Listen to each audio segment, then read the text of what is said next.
olvidado el amor que ustedes tienen para nosotros, el amor que nosotros tenemos para ustedes. No se nos han olvidado ustedes de nuestras oraciones y damos gracias a Dios porque permanecen aquí la gran mayoría. Cuando nosotros nos fuimos, una de las cosas que yo dije, les comenté en la despedida, era que estaba seguro que cuando regresáramos a visitar, algunos de ustedes no estarían aquí. Y yo le decía a la hermana Dinora, le doy gracias a Dios que usted no es una de ellas, o su familia, que no está aquí. Y lo mismo puedo decir con la hermana Elvira, Melinto, hermano, a su familia Menquini, gloria a Dios por eso. Pero gracias, hermanos, por estar aquí y dispuestos para escuchar la palabra de Dios. Así que por favor abran su palabra, su copia de la palabra de Dios en Romanos capítulo 8. Romanos capítulo 8, vamos a estar estudiando los versículos 9 al 17. Romanos capítulo 8, versículos 9 al 17, y como ya platicó un poquito el pastor, este pasaje trata específicamente de la obra del Espíritu Santo en la vida del creyente. ¿Qué y cuáles son los ministerios del Espíritu Santo que opera en la vida del creyente? Así que si usted es creyente en esta tarde, el mensaje va directamente a su vida, a mi vida, que somos salvos por gracia y el Espíritu Santo mora en usted y en mí. Ahora, si hay alguien aquí que no es creyente, que no es salvo todavía, el mensaje también es para usted. Porque lo que vamos a estar hablando aquí, los beneficios y los ministerios que el Espíritu Santo opera en el creyente, están disponibles para aquel que no es creyente también. Si tan solo creyendo en Jesús se arrepintiese de sus pecados. Entonces, sin más que decir, vamos a entrar a la palabra de Dios y vamos a ver qué es lo que Pablo escribe, inspirado por el Espíritu Santo, comenzando entonces en el versículo 9 de Romanos 8. Dice así la palabra de Dios: Mas vosotros no vivís según la carne, sino según el Espíritu. Si es que el Espíritu de Dios mora en vosotros. Y si alguno no tiene el Espíritu de Cristo, no es de él.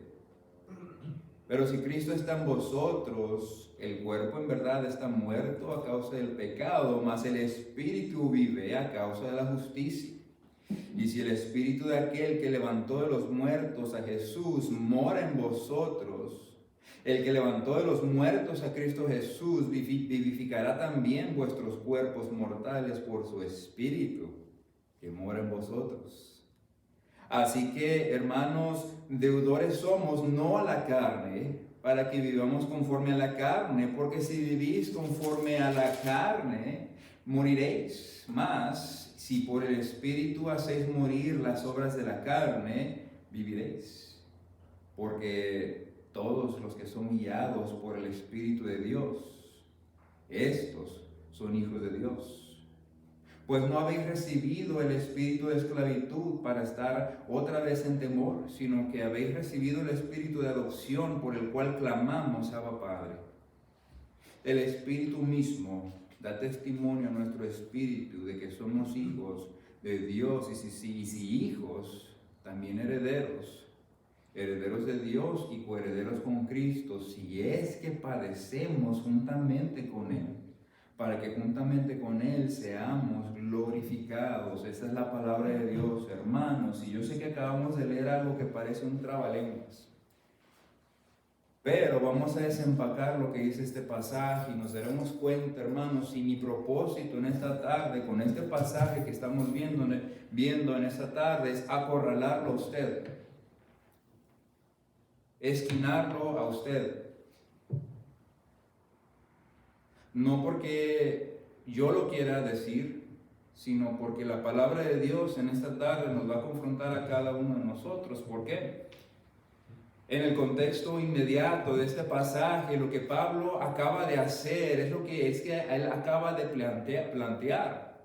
que en este mundo solamente hay dos tipos de personas, solamente dos.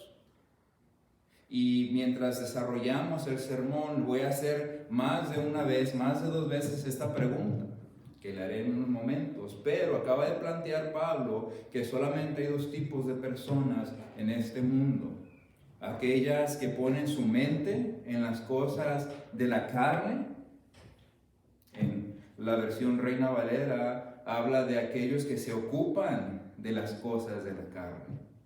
Y dice el segundo tipo de personas que hay en este mundo son aquellas que ponen su mente en las cosas del Espíritu. En otras palabras, en esta versión que estamos leyendo, aquellas que se ocupan en las cosas del Espíritu. Los que ponen su mente en las cosas de la carne se preocupan por saciar sus propios deseos sin considerar lo que Dios piensa de aquello. Su propia voluntad es la prioridad y no le dan espacio a la voluntad de Dios. Pero por lo contrario, los que ponen su mente en las cosas del Espíritu se preocupan por hacer la voluntad de Dios. Los deseos de Dios se han convertido en sus propios deseos y lo que Dios piensa se ha vuelto determinante para todo curso de acción. Así que, una vez más, el propósito en esta tarde es acorralarlo a usted y a mí. Porque según este pasaje y el consejo completo de la Biblia, no hay intermedios en este mundo.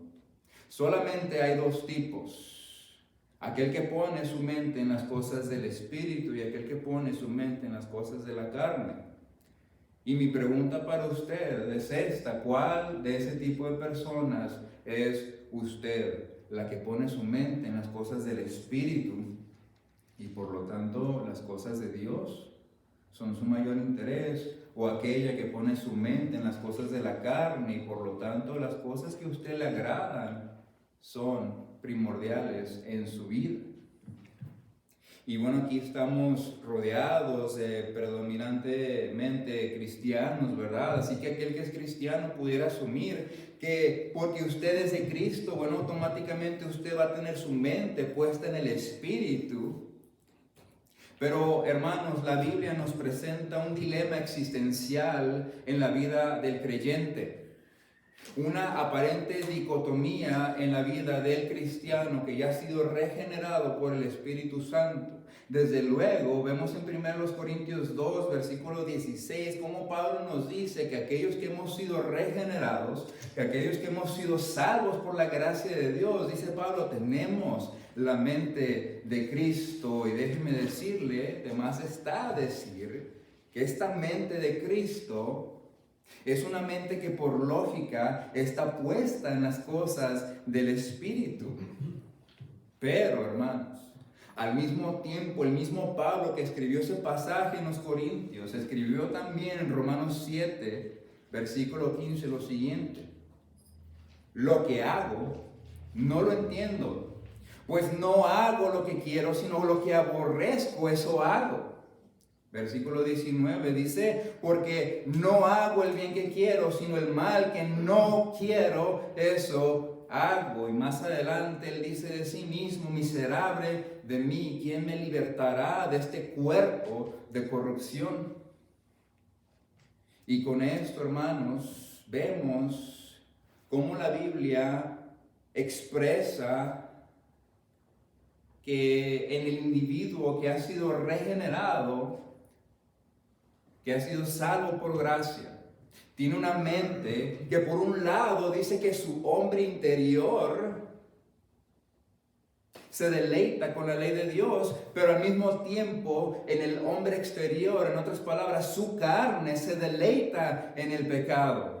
Y con esto, hermanos, vemos que nuestra posición en Cristo, una vez más, o en otras palabras, aquellos que hemos sido salvos, este hecho de estar posicionados en Cristo no nos garantiza que nuestro estado mental ni nuestro patrón de comportamiento estarán automáticamente alineados con las cosas del Espíritu, sino que más bien lo que hace para usted y lo que hace para mí es comprometernos a esforzarnos a llevar un estilo de vida que vaya de acuerdo a su posición en Cristo. Nos compromete a alinear, hermanos, la teología de lo que el Espíritu Santo ha hecho en nuestra vida como creyente con lo que usted practica en su diario vivir. Y en la primera sección de este pasaje, que cubre los versículos 9 al 11, vemos, hermanos, que cuando alguien cree en Jesús, número uno, el Espíritu Santo le da vida. Aquí vamos a comenzar entonces a ver aquellos ministerios del Espíritu Santo obrando en la vida del creyente. Entonces, en la primera sección de este pasaje, versículos 9 al 11, vemos como uno de los primeros ministerios del Espíritu Santo en la vida del que pone su fe en Jesús es darle vida. Le da vida. Hablándole a los creyentes, Pablo dice ahí en el versículo 9, si usted regresa a la Biblia, Romanos 8, versículo 9 dice: mas vosotros no vivís según la carne, sino según el Espíritu, si es que el Espíritu de Dios mora en vosotros, y si alguno no tiene el Espíritu de Cristo, no es de él. Así que uno de los ministerios, aquí está implícito, y bueno, como tal lo dice, que uno de los ministerios del Espíritu Santo es que el Espíritu Santo viene a morar en la vida del creyente, de todo aquel que pone su fe en Jesús. Si ustedes recuerdan 1 Corintios 6, versículo 15, Pablo también nos dice que nuestro cuerpo viene a ser el templo del Espíritu Santo, en donde el Espíritu Santo viene a ser su morada, y lo primero que vemos que hace el Espíritu Santo en ese templo, en esa morada, en esa habitación, es darle vida espiritual. Vemos que dice el versículo 10 de nuestro pasaje: pero si Cristo está en vosotros, el cuerpo en verdad está muerto. Está hablando del cuerpo. Está muerto a causa del pecado, mas el Espíritu vive a causa de la justicia. Aquí quiero llamar su atención a cómo es que Pablo inserta aquí la fórmula trinitaria, hablando acerca de la función del Espíritu. Primero vemos en el versículo 9 que Pablo dice que los que no están en la carne, sino en el Espíritu, es porque el Espíritu, tercera persona de la Trinidad, de Dios, primera persona de la Trinidad, habita en ellos. Y en el versículo 10 que acabamos de leer, dice que nuestro espíritu es vivificado por la presencia ¿de quién? De Cristo, segunda persona de la Trinidad en nosotros. De manera que aquí vemos a las tres personas de la Trinidad involucradas en la impartición de vida espiritual. Aquel que estando muerto en sus pecados cree en Jesús por su gracia. Pero aquí lo maravilloso, hermanos, es que Dios no solamente da vida espiritual, sino que también da vida física. Dios en su gracia promete vivificar también nuestros cuerpos mortales que han sido corrompidos por el pecado. Veamos qué es lo que dice el versículo 11. Versículo 11 dice: y si el espíritu de aquel que levantó de los muertos a Jesús mora en vosotros, el que levantó de los muertos a Cristo Jesús vivificará también vuestros ¿qué? Vuestros cuerpos mortales por su espíritu que mora en vosotros. Y aquí vemos cómo Pablo una vez más inserta la fórmula trinitaria para confirmarnos la promesa de que no solamente nuestro espíritu será vivificado, sino también que nuestros cuerpos serán vivificados. ¿Por quién? Por el mismo agente que resucitó a Jesús de entre los muertos. ¿Y quién era esa gente que resucitó a Jesús de entre los muertos? Sino más ni menos que el triúnico Dios. Si yo le pregunto a usted, y aquí quiero escucharlos, si yo le pregunto a usted, ¿quién resucitó a Jesucristo de entre los muertos? ¿Dios Padre, Dios Hijo o Dios Espíritu Santo? ¿Quién cree que es usted, que lo resucitó? ¿Quién levante la mano? ¿Quién cree que Dios Padre resucitó a Jesús? Ok, bajen la mano. ¿Quién cree que Dios Hijo resucitó a Jesucristo de los muertos? Nadie. Ok, ¿quién cree que Dios Espíritu Santo resucitó a Jesús de entre los muertos? o entonces por lo que acabo de ver, si solamente piensan que Dios Padre fue el único que resucitó a Jesús entre los muertos, está bien, no hay problema. Vamos a ver aquí rapidito un pequeño paréntesis acerca de eso que estamos hablando, que el triúnico Dios en su totalidad, cada una de las personas estuvieron involucradas en esta resurrección del Señor Jesucristo. Por ejemplo, en Juan 10, versículos 17 al 18, Jesús dijo de sí mismo, fíjense, yo doy mi vida para tomarla de nuevo. Versículo 18, tengo autoridad para darla y tengo autoridad para tomarla de nuevo. Así que aquí estamos viendo la segunda persona de la Trinidad, Jesucristo, obrando su propia resurrección. En otro pasaje en los Evangelios, Jesús habla refiriéndose de su cuerpo y diciendo, destruyan este templo y yo lo levantaré, yo lo edificaré al tercer día. Él mismo lo pone y él mismo lo toma. Jesucristo, la segunda persona de la Trinidad, obrando su resurrección. También vemos en la Biblia cómo dice que Dios Padre, aquí que cuando la mayoría dijo que Dios Padre resucitó a Cristo, sí, definitivamente. Un pasaje, Hechos 2:24, dice, pero Dios, aquí está haciendo referencia a Dios Padre, lo resucitó, poniendo fin a la agonía de la muerte, puesto que no era posible que él quedara bajo el dominio de ella. Así que definitivamente usted estaba correcto que Dios Padre resucitó a Jesús, pero también vemos cómo la Biblia describe al Espíritu Santo resucitando a Jesús mismo. Y para eso vamos a leer una vez más el versículo 11 de nuestro pasaje. Y se dará cuenta cómo uno estaba poniendo atención cuando pregunté si el Espíritu Santo resucitó a Jesús, porque lo acabamos de leer. Dice el versículo 11, y si el Espíritu de aquel que levantó de los muertos, ¿a quién? A Jesús, mora en vosotros, el que levantó de los muertos a Cristo Jesús, ahí está doblemente repetido, vivificará también vuestros cuerpos mortales por su Espíritu que mora en vosotros. Así que vemos una vez más a la tercera persona de la Trinidad involucrada en resucitar al Señor Jesucristo. Entonces, si vuelvo a hacer la pregunta, ¿quién resucitó a Jesús, hermanos? La respuesta correcta es que Dios Padre, Dios Hijo y Dios Espíritu Santo, hermanos, a la entera Trinidad en perfecta armonía resucitando a Jesús. Y de la misma manera, hermanos, que se nos dio vida espiritual al momento de creer, dice Pablo, la entera Trinidad resucitará nuestros cuerpos físicos también.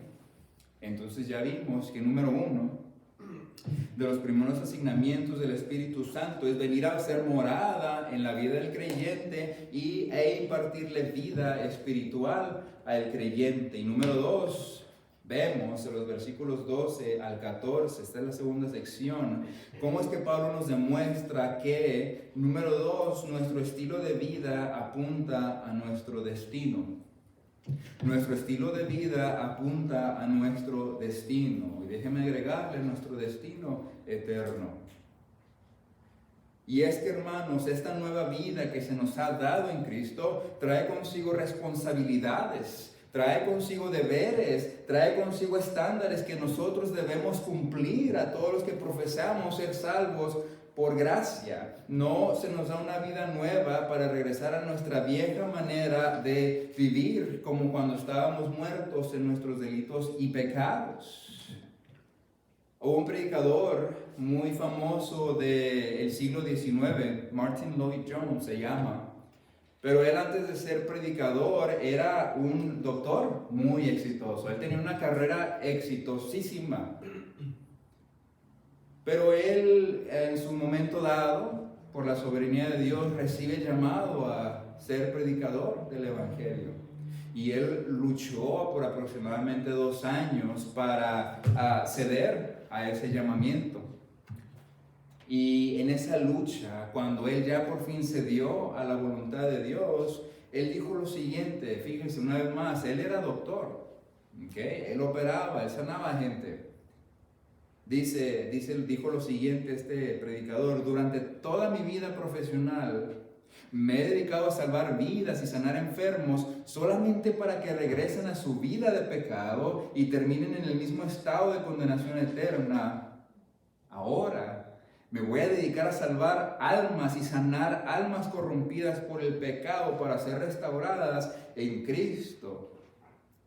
Y hermanos, desafortunadamente esta realización que tuvo Martin Lloyd Jones sucede no solamente con los enfermos que se sanan solamente para regresar a los mismos malos hábitos que los llevaron al hospital en primer lugar, sino que también es muy prevalente en las filas del cristianismo con aquellos que profesan ser salvos también. ¿Qué es lo que pasa? Que muchos llegan a decir, gloria a Dios, ya soy salvo. Gloria a Dios, ya estaba muerto en mis delitos y pecados, mas ahora vivo en Cristo.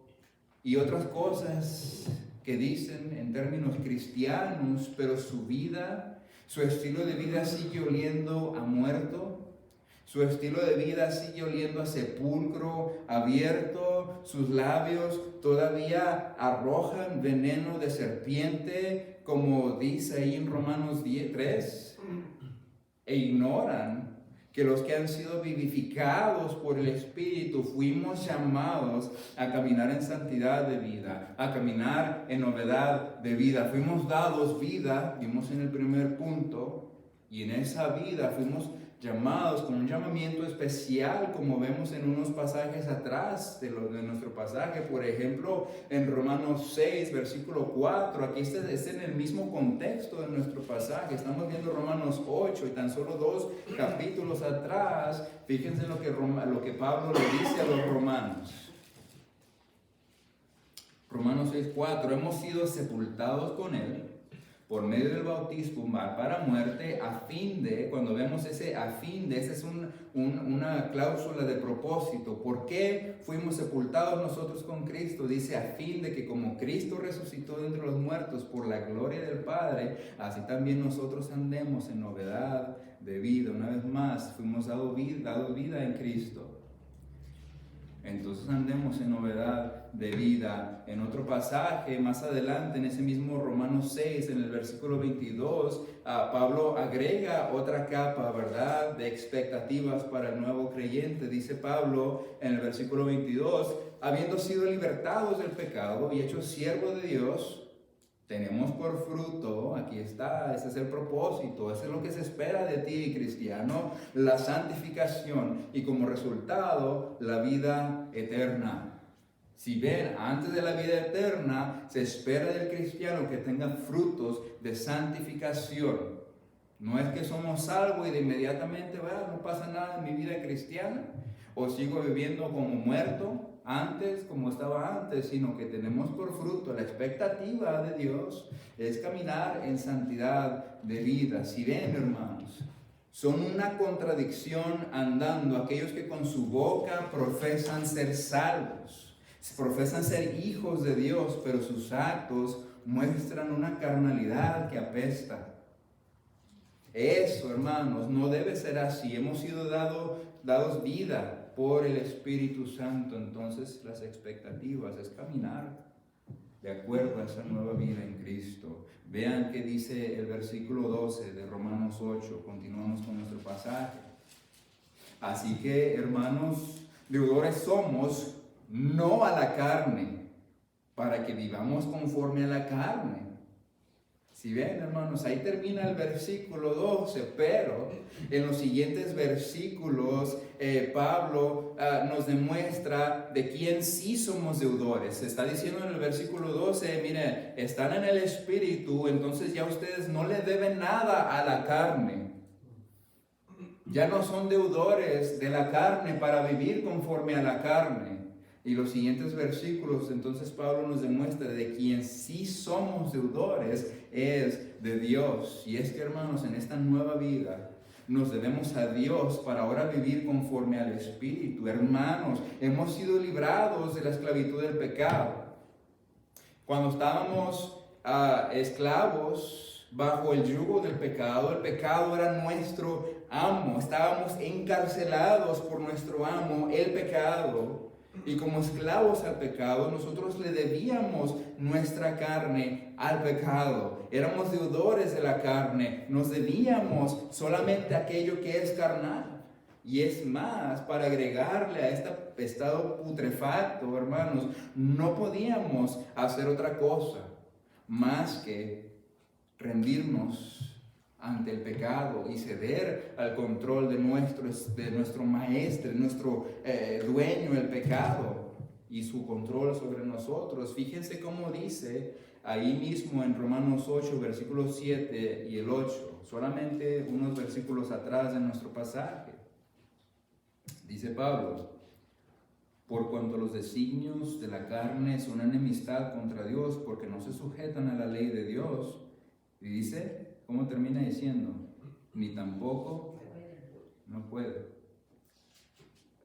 Y el versículo 8 dice, y los que viven según la carne, ¿qué dice? No pueden agradar a Dios. Había una incapacidad inherente en todo aquel que estaba parte de Cristo, fuera de Cristo, a todo aquel que estuvimos en algún punto de nuestra vida bajo el dominio, bajo el control de pecado, y no podíamos, no teníamos la capacidad de ir en pos de las cosas espirituales, hermanos. Pero ahora ya es diferente. Si usted profesa ser cristiano, si usted profesa ser salvo, porque ahora que el Espíritu Santo nos ha dado vida, hermanos, una de las implicaciones para usted y para mí es que por primera vez en nuestra existencia tenemos la capacidad de responder a Dios, de cumplir la ley de Dios. Tenemos la capacidad por primera vez en nuestra existencia de agradar a Dios, cuando antes ni siquiera podíamos hacerlo. Pero muchos deciden no hacerlo. Y aquí lo bonito, lo grandioso, la de la gracia de Dios, hermanos, que Él no solamente nos da la capacidad para agradar a Dios, la capacidad de seguir las cosas espirituales, sino que Él nos inviste de poder sobrenatural para hacerlo. No es como que nos dice, ok, ya puedes hacerlo, y ahí nos deja la deriva, tratando de averiguar por nosotros mismos, sino que el Espíritu Santo nos da el poder sobrenatural para vivir de la manera que Él nos pide. Desafortunadamente, muchos deliberadamente deciden no andar en el Espíritu. Muchos deciden deliberadamente todavía merodear con el pecado. Muchos deciden coquetear con las cosas de la carne. Y para aquellas personas que dicen con su boca una cosa, que son seguidores de Cristo, pero con sus hechos hacen otra cosa, siguen los deseos y pasiones de su carne, Pablo tiene una advertencia para cada una de esas personas. Una advertencia muy severa que vemos en el versículo 13 de Romanos 8. Romanos 8:13 dice lo siguiente: porque si vivís conforme a la carne, moriréis. Mas si por el Espíritu hacéis morir las obras de la carne, viviréis. Si ven, hermanos, Pablo aquí está repitiendo una vez más lo que dijo atrás en el versículo 3, que la mente puesta en la carne es muerte, o los que se ocupan en las cosas de la carne morirán, ¿verdad? Pero la mente puesta en el Espíritu es vida y paz. Y sabemos, hermanos, ya les hemos enseñado aquí que cuando en la palabra de Dios se repite algún concepto, algún mandamiento dos veces en el mismo pasaje, es de alta importancia. Así que, hermanos, con esto Pablo está diciéndole a usted y a mí en esta tarde, ponga atención, esto es de alta importancia. Si usted vive en la carne, su destino es la muerte. Recuerden cómo les dije, no hay escapatoria aquí. Mi propósito en esta tarde es acorralarlo a usted y a mí, a esquinarlo a usted y a mí. Aquí no hay escapatoria. Dos tipos de personas con dos destinos diferentes. El que pone la mente en las cosas del Espíritu, dice la Biblia, lo llevará a la vida. Que pone su mente en las cosas de la carne, que ese es el otro tipo de persona, su destino es muerte. ¿Ok?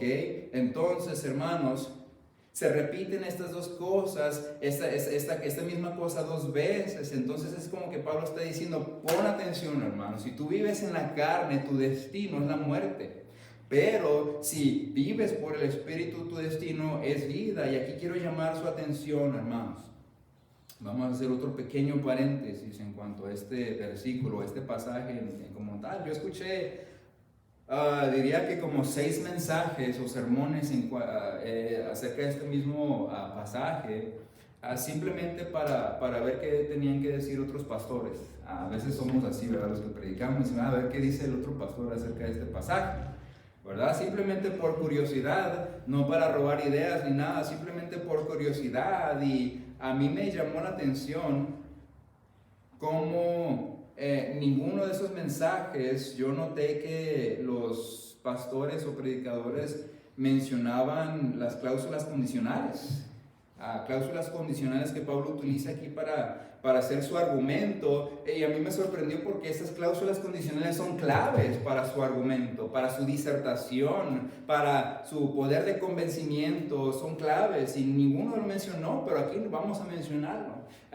Y ahorita vamos a explicar qué son las cláusulas condicionales, pero solamente para alertar su mente, hay 9 versículos que estamos viendo, del 9 al 17, y en esos 9 versículos hay 9 cláusulas condicionales. En otras palabras, una cláusula condicional por versículo en este pasaje, hermanos. Entonces, una cláusula condicional, ¿qué es lo que hace? La cláusula condicional transmite causa y efecto.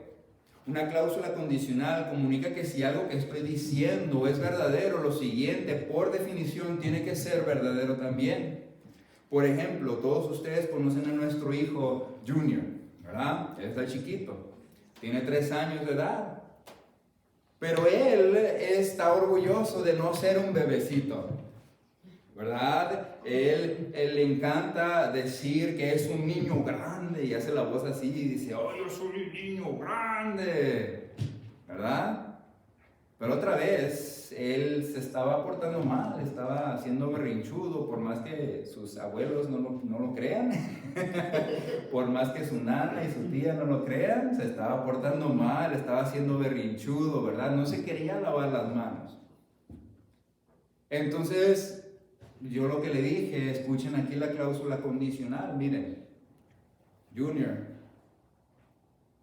si tú eres un niño grande, ahí está la cláusula condicional, si tú eres un niño grande, te lavarías las manos, porque los niños grandes se lavan las manos. Y solamente fue cuestión de decirle eso y unos cuantos segundos y está obedeciendo, lavándose las manos, porque él es un niño grande, ¿ok? Son cláusulas condicionales, los usamos en nuestro diario vivir. Las mujeres tienen esta arma mortal para el esposo.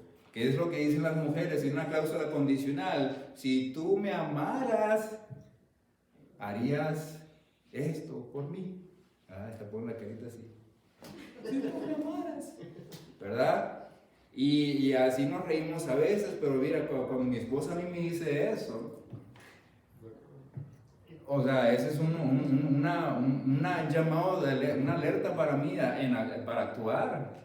Porque, miren hermanos, las cláusulas condicionales no nos están diciendo, mira, si tú haces esto y esto y esto, vas a hacer esto. Por ejemplo, mi hijo no se lava las manos para ser un niño grande, sino que su estado de madurez como niño grande le hace que lavarse las manos fluya.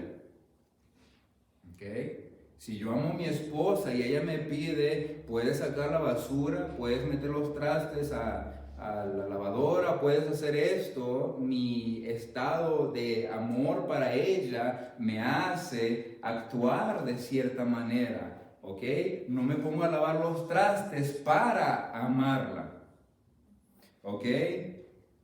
Entonces, hermanos, nosotros, quédense con eso en la mente, nosotros usamos cláusulas condicionales en nuestro vocabulario cotidiano, solamente que a veces podemos quizás no darnos cuenta de lo poderosas que son estas cláusulas condicionales para persuadir a las personas. Y con eso en mente, en este pasaje, hermanos, Pablo nos damos cuenta que le está escribiendo a cristianos, a personas que ya han sido salvas por la gracia de Dios. Si ustedes se fijan en Romanos capítulo 8, versículo 1, ¿qué es lo que dice la palabra de Dios? Ahora, pues, ninguna condenación hay para los que están en Cristo Jesús, los que no andan conforme a la carne, sino conforme al Espíritu. ¿Sí ven, hermanos? Este es el estado que describe a un cristiano, un creyente, de alguien que ha sido removido de la condenación, del estado o condición de condenación. Y vamos a ver nuestro versículo 9 una vez más, con el versículo que comenzamos. Dice lo siguiente: mas vosotros no vivís según la carne, sino según el Espíritu. Si es que el Espíritu de Dios mora en vosotros, y si alguno no tiene el Espíritu de Cristo, no es de Él. Entonces, esto que acabamos de leer una vez más describe a un cristiano. Y la evidencia, hermanos, que estamos viendo aquí, la evidencia de que alguien es de Cristo, está basada en su caminar, en su estilo de vida. Y dice Pablo, si tú andas en el Espíritu, si tú eres guiado, eres influenciado, eres controlado por Él, tú tienes el Espíritu de Cristo. Y si tienes el Espíritu de Cristo, tú le perteneces a Cristo. Y para ti, dice Pablo, no hay condenación. Para ti no hay muerte. Pero, ahí está el gran pero, hermanos. Cuidado para aquel que vive conforme a la carne. Aquel que es guiado, aquel que es influenciado, controlado por sus deseos carnales. ¿Por qué, hermanos? La advertencia que acabamos de ver en el versículo 13. El tal no tiene el Espíritu de Cristo, el tal no le pertenece a Cristo, y por lo tanto aquella persona que sigue las pasiones de su carne y no las del Espíritu, lo que le espera es muerte. Es muerte.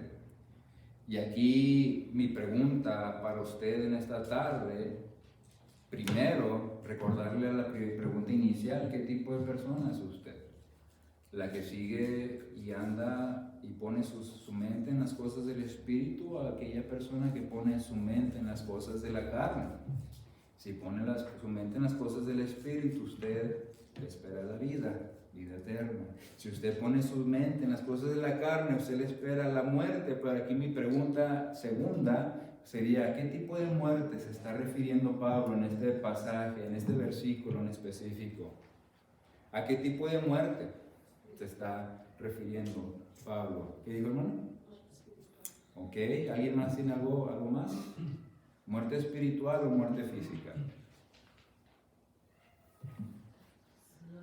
Las dos, dice la hermana, ¿verdad? Gloria a Dios. Hermanos, miren, la interpretación inmediata de este tipo de muerte pudiera ser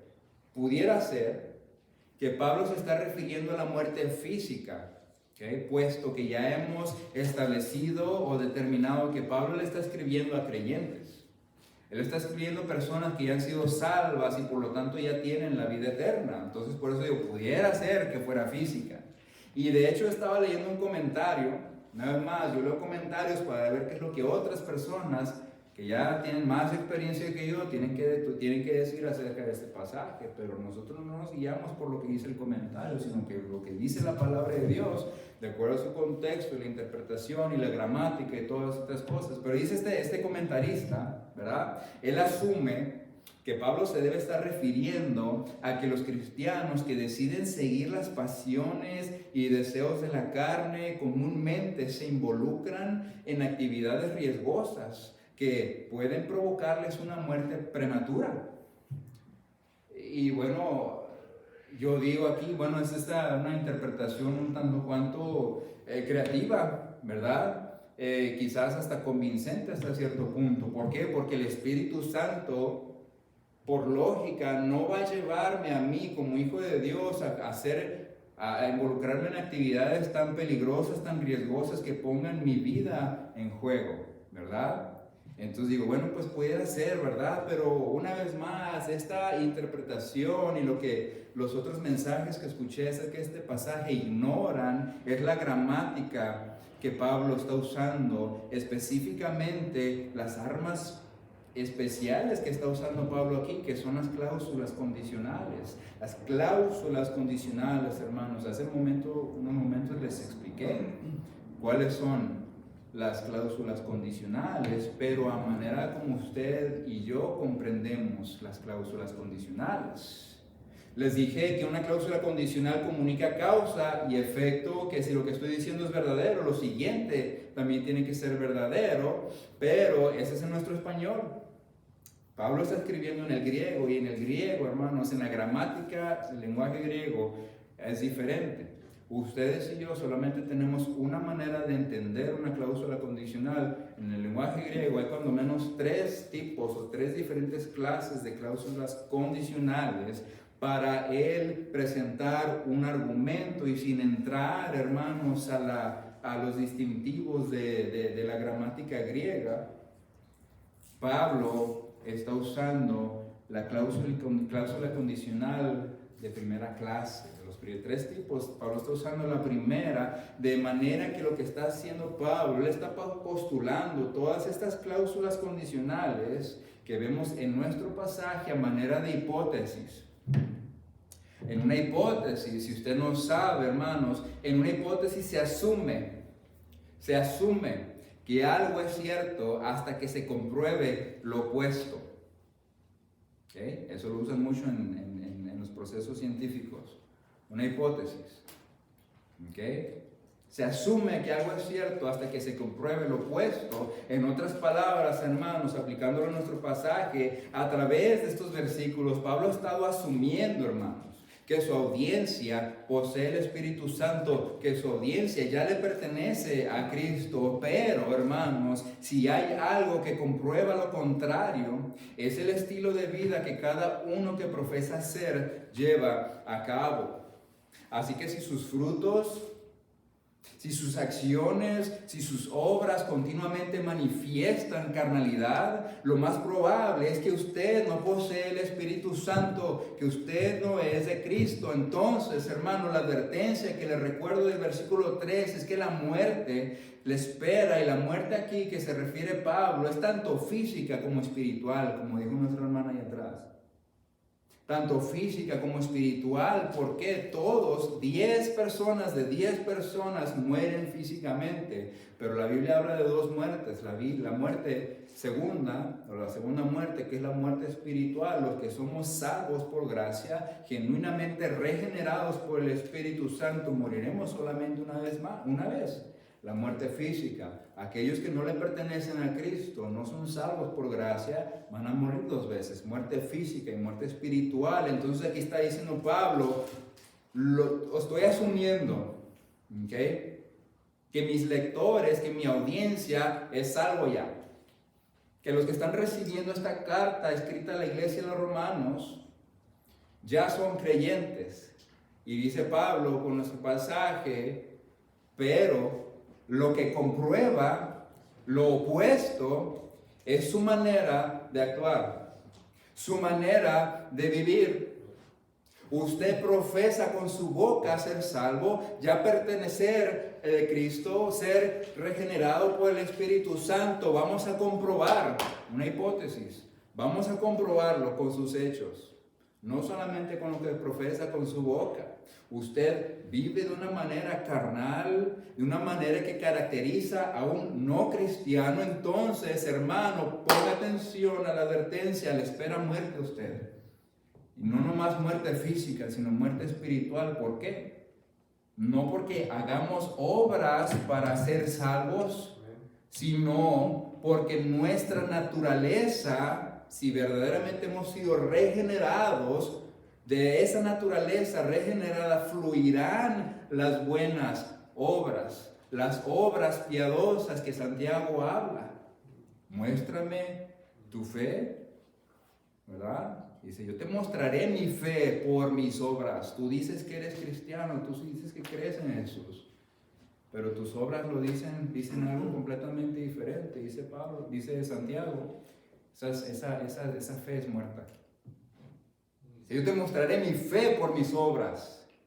Y aquí está la advertencia que está haciendo eco Pablo Tú caminas por el Espíritu, tus acciones muestran que estás siendo guiado por el Espíritu. Tú estás demostrando y poniendo en evidencia cuál es tu verdadera naturaleza, que tú le perteneces al Espíritu, que el Espíritu Santo mora en ti, que tú le perteneces a Cristo y por lo tanto que tu destino eterno es la vida en Cristo, la vida con Dios por una eternidad. Pero si es lo contrario, si tú me compruebas con tus obras que mi hipótesis, mi asunción es incorrecta, cristiano o profesante ser cristiano, ten cuidado, porque te espera la muerte espiritual, una condenación eterna.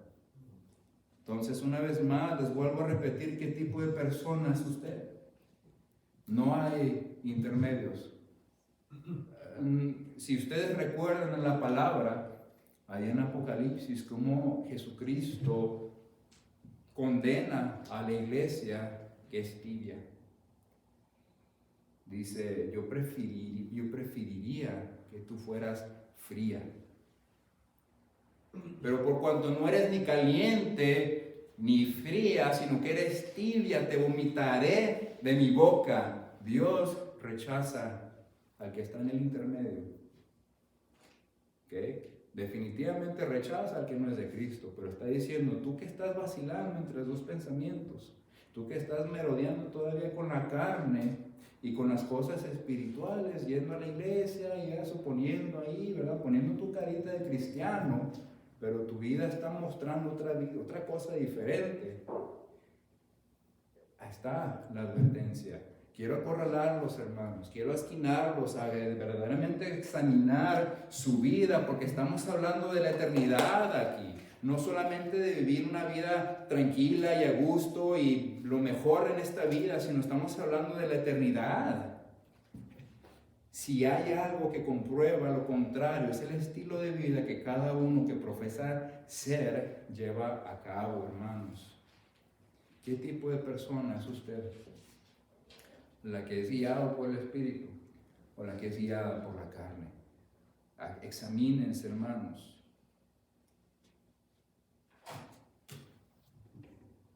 El siguiente versículo, terminamos con el 13, el siguiente versículo, hermanos, establece el estándar que revela el tipo de persona que eres.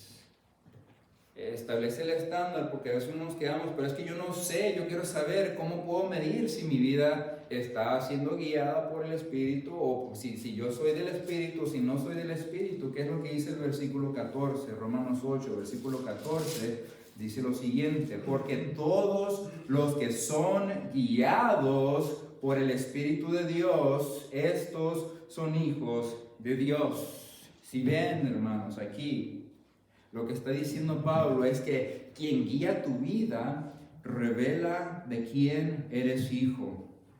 Así que aquí estamos viendo otro ministerio del Espíritu Santo. Cuando Él llega a morar en la vida del creyente, acabamos de ver que Él guía a los hijos de Dios, y a veces lo hace por medio de circunstancias en nuestra vida, pero primordialmente lo hace iluminando nuestro entendimiento, capacitándonos para entender las Escrituras y dándonos el poder para obedecer su palabra. Y no solamente obedecer su palabra, sino rechazar todo lo que no proviene de Dios. Y cuando, hermanos, usted y yo, que somos hijos de Dios, experimentamos esa guianza del Espíritu Santo en nuestra vida cristiana, nosotros, hermanos, obtenemos una certeza inmovible, inmutable de que somos hijos de Dios. Déjeme le pregunto, ¿no ha sentido alguna vez usted que ha tomado una decisión bañada en oración, en ayuno, de consejo? Dice la palabra de Dios que en la multitud de consejeros está la victoria. Está Dios ahí en oración, leyendo la palabra de Dios para buscar la guianza del Espíritu Santo, y toma esa decisión y se da cuenta que Dios ha estado bendiciendo cada una de las acciones después de tomar esa decisión, después de ser guiado por el Espíritu. Y uno dice, gloria a Dios, porque si yo hubiera hecho otra cosa, me hubiera estado yendo como la patada ahorita. Entonces, usted que es cristiano, que es hijo de Dios, una de las pruebas, uno de los estándares para que usted pueda decir, sí, yo soy hijo de Dios, es que si usted está siendo guiado por el Espíritu Santo o está tomando decisiones, al ahí se va, sin considerar lo que Dios está diciendo, como abanicando y como para matar a la mosca que no le atina. ¿Por quién está siendo guiado usted? Ahí se va a dar cuenta entonces quién está siendo su guía. ¿Quién está siendo su guía? Y es más, el siguiente versículo revela otro de los ministerios del Espíritu Santo, y ese es que adopta como hijos a todos los que ponen su fe en Jesús. Vemos en el versículo 15, hermanos, que dice: pues no habéis recibido el espíritu de esclavitud para estar otra vez en temor, sino que habéis recibido el espíritu de adopción, por el cual clamamos, Abba, Padre. Abba, Padre, hermanos. Así que aquí vemos, hermanos, que quien guía tu vida revela de quién eres hijo. Aquí vemos ese otro ministerio de que Dios, de que el Espíritu guía a sus hijos. Fíjense, una vez escuché a un joven cristiano estaba hablando con su amigo que no era cristiano, acerca de la vida cristiana, para la redundancia. Y después de un tiempo de estar platicando, su amigo que no es cristiano le empieza a decir: oye, ¿sabes qué? Pues yo puedo hacer eso. Si yo quisiera, yo pudiera dejar mis vicios. Si yo quisiera, yo pudiera dejar mi vida de pecado. Si yo quisiera, yo pudiera ir a la iglesia contigo todos los domingos y todos los miércoles. Si yo quisiera, si yo quisiera, hasta pudiera leer la Biblia como tú lo haces todos los días. Asumiendo este hombre que con las acciones que él pudiera en dado caso hacer, le ganarían la entrada a la familia de Dios. Por eso, hermanos, es tan importante recalcar que Pablo no está diciendo aquí: si tú haces tal y tal y tal, tú eres hijo de Dios o serás adoptado y como hijo de Dios, sino más bien que lo que está diciendo Pablo es que tus acciones revelan tu naturaleza, tú eres guiado por el Espíritu, entonces eres hijo de Dios. Una vez más, no hay intermedios. No hay otra opción. Si tú eres guiado por el Espíritu, eres hijo de Dios. Eres guiado por la carne, bueno, entonces tú no eres hijo de Dios. Es más, Jesús mismo le dijo a sus más grandes oponentes, ahí en Juan 8:44, ustedes recordarán que Jesús les dice: ustedes son de su padre el diablo y quieren hacer los deseos de su padre. Si bien, hermanos, una vez más, estas personas que están atacando a Jesús no estaban haciendo estas obras para llegar a ser hijos del diablo, de Satanás, sino que sus acciones revelaban su naturaleza. Y Jesús les dice: ustedes son de su padre el diablo, porque ustedes hacen las obras de su padre. Entonces, si eres hijo de Dios, por lo contrario, eres guiado por la carne y no por la carne, entonces tú eres hijo de Dios y no hijo del diablo. Y la garantía de que es que no solamente somos adoptados a la familia de Dios posicionalmente hablando, sino que recibimos también, dice ahí el versículo 15, un espíritu de adopción, en el sentido que el Espíritu Santo nos da una mayor conciencia de nuestra postura ante Dios ahora que somos hijos, y como resultado nuestra actitud cambia. Aquí es un poco interesante la palabra o la distinción que hace Pablo. Somos adoptados como hijos y recibimos un espíritu de adopción, dice aquí el versículo 15, para ilustrar un poquito qué es lo que está queriendo decir Pablo en este pasaje. Podemos recordar, si usted ha visto alguna película de algún huérfano o películas, ¿verdad? Hay muchas películas de niños o niñas huérfanas que han estado desde que han crecido en la calle, son llevados, ¿verdad?, al orfanatorio y están esperando a que alguien los adopte, pero ellos llevan ya una vida peligrosa, una vida atormentada, y llega el padre y madre adoptivo, los lleva a su casa y uno dice: wow, gloria a Dios, qué final feliz, ¿verdad? Ya tiene un padre y una madre adoptiva, pero ya tiene una familia. Pero el niño o la niña sigue estando aislada, sigue estando marginalizada, sintiéndose todavía con suciedad, ¿verdad? No puede llamarle papá ni mamá a su padre adoptivo, y así está hay tensión en esa familia, ¿verdad? Por ese niño o niña problemática que simplemente pues no quiere decirle papá, mamá. Pero de repente, si se acuerdan en la película o en la historia verdadera, algo sucede en la familia, ¿verdad? El padre hace algo, o sea, sacrificial, hace algo grande, la madre hace algo grande, que toca el corazón de este niño adoptivo que era huérfano y había sido adoptado, y de repente el niño o la niña por primera vez le dice papá, le dice mamá. Y ese es el clímax de la historia. Algo estaba pasando en esa familia que el niño no podía tener esa cercanía con su padre o madre adoptiva. Pero algo sucedió que cambió la dinámica familiar, y entonces ya puede decirle papá, ya puede decirle mamá. Y eso es lo que estamos viendo, hermanos, con este aspecto de nuestra adopción en Cristo y el espíritu de adopción que el Espíritu Santo nos da. ¿Por qué? Porque usted y yo, hermanos, estábamos enemistados con Dios. Nuestro pecado nos hacía enemigos de Dios.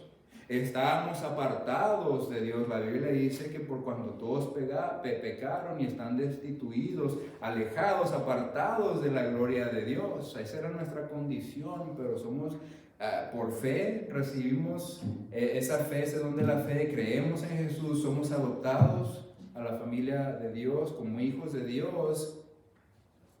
Pero no solamente somos adoptados posicionalmente, sino que recibimos ese espíritu de adopción. Cuando Dios, yo lo veía, un ser distante, un ser supremo, enojado conmigo porque yo era pecador y yo había violado su ley. Ahora, dice Pablo en el versículo 15, hemos recibido el espíritu de adopción por el cual clamamos, Abba, Padre. Una frase que significa papi. Una frase que significa papito. Y no sé si ustedes han escuchado a mi hijo, pero yo le he enseñado a decirme papa, ¿verdad? Y digo, no, yo soy tu papa, ¿verdad? Y a veces cuando él está conmigo, él me dice, papa, papa, papa.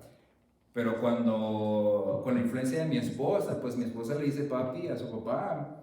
Entonces con la influencia de mi esposa, cuando estamos juntos los tres, él me dice papi. Y es algo muy bonito, es algo especial.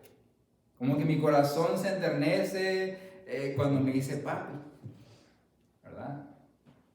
Porque se siente ese calor, se siente esa cercanía, hermanos. Y nosotros ahora podemos decirle papi, Abba Padre, a nuestro Padre Celestial, que ya no está así tan distante o enojado con nosotros, sino que nos ha adoptado a su familia. Ese es uno de los ministerios del Espíritu Santo. ¿Y cuál es la evidencia de que pueda hacer esto? ¿Cuál es la evidencia de que Dios es mi Padre? Hermanos, si tu vida está marcada por la guianza del Espíritu, pero no solamente sus frutos dan testimonio de a quién le perteneces tú, sino que hay otro testigo que vemos ahí en el versículo 16, y ese testigo es el Espíritu Santo mismo. Dice el versículo 16 en este pasaje: el Espíritu mismo da testimonio en nuestro espíritu de que somos hijos de Dios. Y ven, hermanos, ahora tenemos dos testigos que avalan nuestra adopción a la familia de Dios. Dice Pablo, si tú andas en el Espíritu y no en la carne, tus obras son el primer testigo que certifica que Dios es tu Padre. Y además el Espíritu Santo es tu segundo testigo. Dice el Espíritu Santo, dar testimonio en nuestro espíritu de que somos hijos de Dios. Y hermanos, no necesitamos mayor confirmación, una confirmación más certera como la que Dios, Espíritu Santo, nos da a nosotros mismos. No necesitamos que el pastor nos esté diciendo, hermano, bienvenido a la familia del Señor. Tú ya hiciste esta oración, ya eres parte de la familia de Dios. No necesitamos ponerle una fecha ahí en nuestra Biblia diciendo, este es el día en que yo recibí a Cristo. No, hermanos. La certificación más suprema, valga la redundancia, es la que el Espíritu Santo nos da a nosotros mismos, personalmente e individualmente. Esa es la única certificación que no es subjetiva, porque yo puedo ver la fecha en su Biblia o su certificado de bautismo, y ese no es ningún certificado que proviene de Dios. El único certificado es el Espíritu Santo, hermanos. Y por último, vemos en el versículo 17 la garantía del Espíritu Santo. Él viene a poseer, ya vimos, la vida del creyente, le da vida al creyente, lo guía al creyente, y ahora vamos a ver la garantía del Espíritu Santo, versículo 17, que dice: y si hijos, también herederos de Dios y coherederos con Cristo, si es que padecemos juntamente con Él. Si se dieron cuenta en la última cláusula condicional, si es que padecemos juntamente con Él, para que juntamente con Él seamos glorificados, hermanos. Este es un ministerio más del Espíritu Santo en favor de los hijos de Dios, en donde el Espíritu garantiza nuestra herencia con Cristo. Vemos una vez más entonces en este versículo las últimas dos cláusulas condicionales que Pablo usa para decir a los oyentes, asumiendo que tú andas en el Espíritu, asumiendo entonces que eres guiado, controlado por el Espíritu, y que por lo tanto perteneces a Cristo, y que el Espíritu te da testimonio de que eres hijo. Una evidencia más de que todo esto es verdad es si tú padeces con Cristo. Hermanos, los que seguimos a Cristo somos como extranjeros, ¿verdad? Somos como aliens para esta sociedad. No encajamos en el molde ni en el sistema de esta sociedad. Somos raros ante sus ojos, por lo cual seremos ridiculizados, seremos burlados, mofados. Así que si usted encaja muy bien en este mundo, si usted se siente cómodo entre sus compañeros de trabajo, de la escuela, algo anda mal. Porque la realidad es que es solamente cuestión de tiempo después de que somos salvos para que los ataques comiencen a llegar a nuestra vida por las amistades, los familiares, los tíos, los primos, los vecinos. Yo no sé el trasfondo de ustedes, pero yo allá en nuestra iglesia en Utah hay muchos que de repente llegan a la iglesia y de repente dejan de ir a la iglesia, y cuando los buscamos dicen: no, es que empecé a recibir ataques por mi mamá. Ella me dijo: si tú dejas el catolicismo, te vas acá con los bautistas, te olvidas que eres mi hija. Y yo sé que muchos pudieran quizás acaso pasar por ese tipo de padecimiento, por ese tipo de ataques, hermanos, y déjenme darle unas palabras de aliento. En lugar de usted sentirse deprimido o triste cuando lleguen a atacarlo por su fe, hermanos, usted siéntase alegre, porque acabamos de ver que este padecimiento en Cristo es un testigo más, o un testimonio más de que usted es hijo de Dios. Vimos que las obras piadosas son un testimonio. El Espíritu Santo da testimonio, número 2, a nuestro espíritu. Y número 3, sus padecimientos y mis padecimientos son una vez más un testimonio de que somos hijos de Dios. Así que si usted nunca ha padecido persecución o burla por su fe en Cristo, ahí está la advertencia. Usted ha encajado muy bien en el mundo.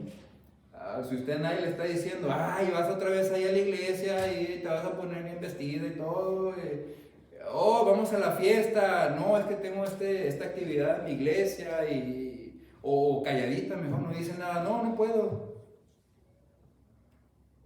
Esa es una evidencia, es un testimonio de que usted o es hijo de Dios o no es hijo de Dios. Jesús mismo dijo ya en Juan 15:20, ya casi estamos por terminar: un siervo no es mayor que su Señor. Si me persiguieron a mí, también los perseguirán a ustedes, hermanos. Así que usted no se sienta triste, gócese si usted padece persecución por Cristo. Primero, ¿por qué, hermanos? Porque yo le digo al mundo quién es mi Señor, a quién yo pertenezco. Y segundo, porque me recuerdo a mí mismo que soy hijo de Dios. Y si soy hijo de Dios, soy heredero de Dios, y si heredero de Dios, coheredero con Cristo, hermanos. Y hay tantas cosas que hablar acerca de este versículo, tanta riqueza doctrinal, pero no vamos a mencionar esas cosas, sino simplemente mencionar que uno de los aspectos de compartir nuestra herencia con Cristo es que seremos glorificados como Cristo fue glorificado. Y este es el último ministerio que estamos viendo en este pasaje, y el Espíritu Santo actúa en favor de sus hijos, que vemos aquí en este pasaje en específico. Hay muchos más. ¿Recuerdan cómo al principio mencionamos que el Espíritu Santo le da vida a sus hijos? No solamente espiritual, sino física también. Y bueno, es que la vida espiritual la imparte el Espíritu Santo en el momento en que usted cree en el Señor Jesucristo. Pero la vida física que está hablando aquí Pablo, la impartirá el Espíritu Santo a sus hijos en los últimos tiempos, cuando nuestros cuerpos sean glorificados antes de entrar a la gloria con nuestro Señor por una eternidad, hermanos. Y si se dan cuenta, en nuestro pasaje vimos varios ministerios que el Espíritu Santo hace en la vida del creyente. Vimos que le da vida, que Él llega a habitar en el creyente, Él adopta al creyente como hijo, Él guía a sus hijos, Él ilumina a sus hijos, Él da testimonio a nuestro espíritu de que somos hijos y nos glorifica a cada uno que hemos creído en Jesús. Y si se dan cuenta, yo sé que aquí no habemos, quizás no haya ninguno, ¿verdad?, que va por esas tendencias, pero quizás ha salido de iglesias como esas, hermanos, y se dan simplemente para reafirmar su fe, su convicción. En ningún lado en este pasaje vimos que poseer el Espíritu nos lleva a un estado de éxtasis. Igual, una vez más, yo no sé si aquí hay personas así que en el pentecostalismo o que creen en las lenguas o en las obras sobrenaturales del Espíritu Santo. Allá en nuestra iglesia sí, muchos están llegando a nuestra iglesia que dicen, yo ya me harté de esas cosas. A mí me está diciendo que si no hablo en lenguas, entonces no soy hijo de Dios. O otra pareja que está batallando, llegó a nuestra iglesia, salió de una iglesia de prosperidad, y la esposa, el esposo está al 100% ya convertido a la doctrina sana, pero la esposa está ahí con una cara como de enferma, y cuando uno le pregunta, ella dice, es que yo extraño danzar en la iglesia, yo extraño la posesión del Espíritu Santo, ¿verdad? En ningún lado de la Escritura vemos, hermanos, que el poseer el Espíritu Santo nos lleva a un estado de éxtasis, sino más bien a un estado mental cabal, a un estado mental concienzudo, hermanos. El Espíritu Santo no nos impulsa a acciones descontroladas, sino que más bien nos frena. Cuando estamos a punto de hacer algo que no le agrada a Dios, si usted pertenece al Espíritu Santo, Él lo va a frenar. El Espíritu Santo regula, ¿okay? No es desmedido, Él regula nuestras acciones. Cuando se quieren salir de control, Él controla sus pensamientos, sus acciones, cuando están saliéndose de control. Dice Pablo que hay que llevar todo pensamiento que se eleva en contra del conocimiento de Cristo a la obediencia de Cristo. ¿Sí ven? Ese es la guianza del Espíritu Santo, y si su vida no está siendo marcada por una actividad constante y persistente que a veces nos cala, entonces pregúntese, hermano, pregúntese, hermana, ¿verdaderamente es hijo de Dios, es hija de Dios? Y si no lo es, ella está escuchando la obra del Espíritu Santo. Esa obra puede hacerlo el Espíritu Santo en su ser.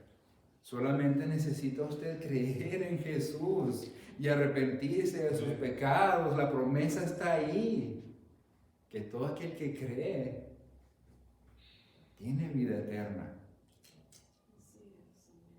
Y será guiado. Usted comenzará a experimentar la guianza y la influencia del Espíritu Santo en su vida, para honra y gloria de Dios.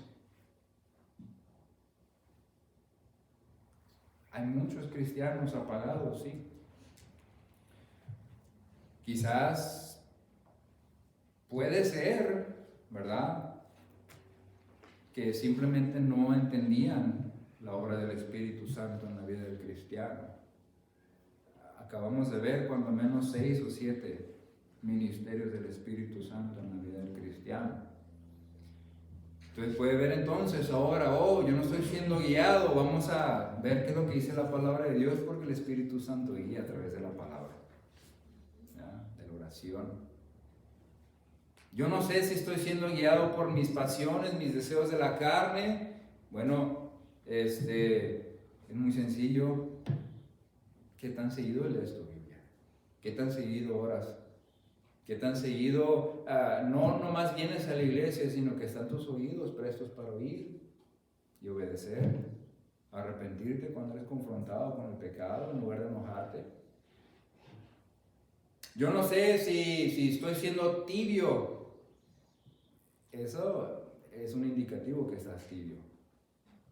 Porque dice la palabra de Dios, o eres frío o eres caliente.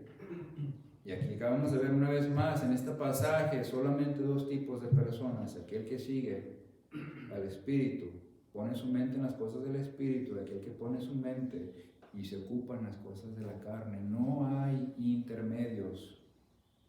No es de que, es que a veces sí, a veces no. No.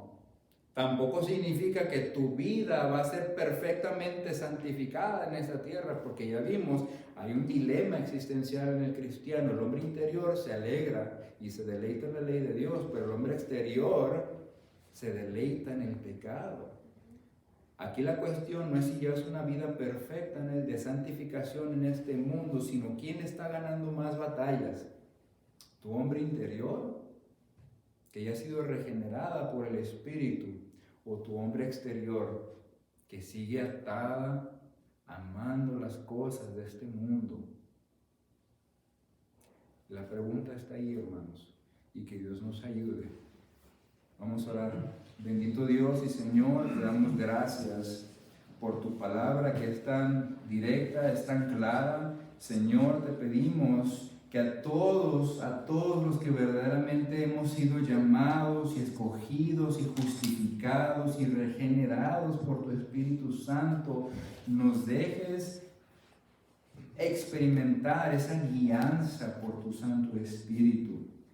Y que a todos, Señor, que no son salvos todavía, que tú, Señor y Dios Espíritu Santo, les convenzas de pecado, le hagas entrar en convicción de su estado y condición de condenación, que la muerte espiritual, la muerte eterna les espera, y que corran a ti, Señor. Concédeles la fe para creer y el arrepentimiento, si así bien te place. Aquellos cristianos que están tibios, Señor, repréndeles, hazles entrar en convicción también, Señor, que ya hemos sido confrontados con esta realidad de que solamente puede haber 2 tipos de personas: los que seguimos al Espíritu y los que siguen a la carne. Te pedimos, Señor, que predomine en esta iglesia